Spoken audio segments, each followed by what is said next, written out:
Azərbaycan millisinin üzvü və Qarabağın müdafiəçisi Elvin Cəfərquliyev Avropanın bir sıra klublarının marağına baxmayaraq yerli komandada qalmaq qərarı verib. 25 yaşlı cinah oyunçusu klubun təklif etdiyi 3 illik yeni müqaviləni qəbul edib və imzadan sonra əmək haqqısında artım əldə edəcək. Onun hazırki müqaviləsi gələn ilin yayına qədər qüvvədə idi.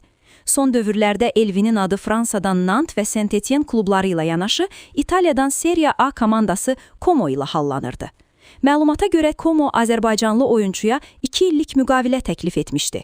Lakin Elvin Avropa təkliflərini geri çevirərək Qarabağı seçdi. Bu qərar həm klub, həm də Azərbaycan futbolu üçün böyük xəbər oldu. Çünki müdafiə xəttində sabitliyi təmin edəcək və komandanın gələcək uğurlarına təsir göstərəcək. Ekspertlər hesab edirlər ki, Elvinin qalması Qarabağın müdafiəsini daha da gücləndirəcək. Həmçinin komandada təcrübəli və yetkin oyuncunun olması gənc oyuncular üçün nümunə olacaq. Bununla yanaşı, Avropadan gələn maraq onun keyfiyyətinin beynəlxalq səviyyədə də yüksək olduğunu göstərir. İndi sual yaranır. Elvinin Avropanı buraxıb yerli komandada qalması Qarabağ üçün strateji üstünlük olacaq, yoxsa gələcəkdə daha böyük karyera imkanlarını əldən verməsi ilə nəticələnəcək?